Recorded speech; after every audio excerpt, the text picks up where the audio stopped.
As many of you know, this has also taken a tremendous toll on education for our young people here. What we know so far is that at least 50 schools have been impacted in one way or another, and the latest count here is that 10 of them have been destroyed or damaged. And so what that works itself out to, though, is nearly 30,000 students across this region have been impacted.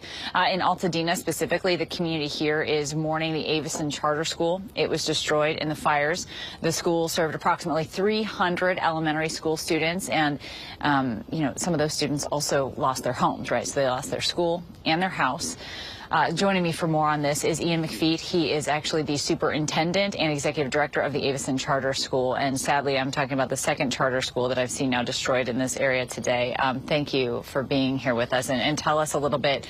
Have you been briefed on the level of damage that the school has, and how are the students and the staff, holding up?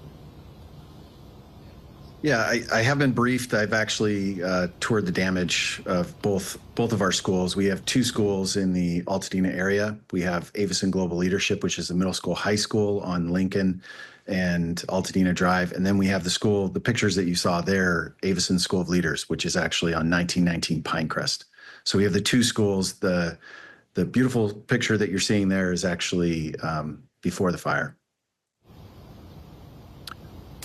And so I know that educators right now are doing a lot to try to help these students feel normal, but amid that, I know that these educators, it sounds like including yourself as well, have also lost their homes. So how do you cope with that, and how do you sort of move forward to this future with your students? Good question. I think our community has really come together during this time. And I've been just holding on to moments of real beauty in our community. Our PTA, which we call our ACO, they've been doing amazing work, helping connect families with homes, helping connect them with resources. They've been instrumental in our relief efforts, and the outpouring of global support and local support and national support has just been overwhelming. And so now we get back to the business of trying to find a place for our students to be, and so that we can heal together.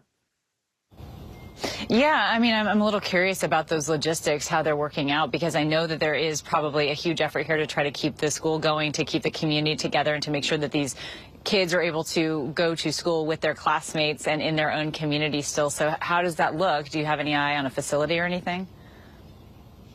Yeah, for our middle school, high school, we've just got word from PUSD, the Pasadena Unified School Board, that it looks like next Thursday there's some possibilities for one of the facilities that we utilize with them, that might be open at Wilson Middle School campus.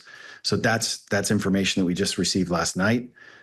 We don't know how that's going to look. We also have been, asking PUSD to give us information about where we could bring our elementary students. So where can we bring these 300 students for our elementary campus?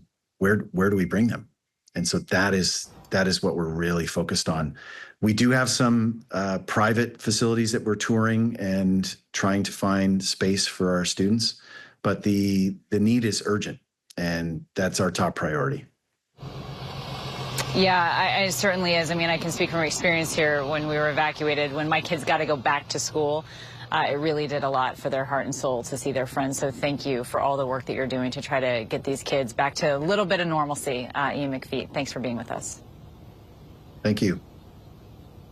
Of course. And if you want to help the families that are impacted by these California wildfires, you can scan the QR code. It's right there on your screen. But you can also just head to abcnews.com for more information there, because the need is great and growing.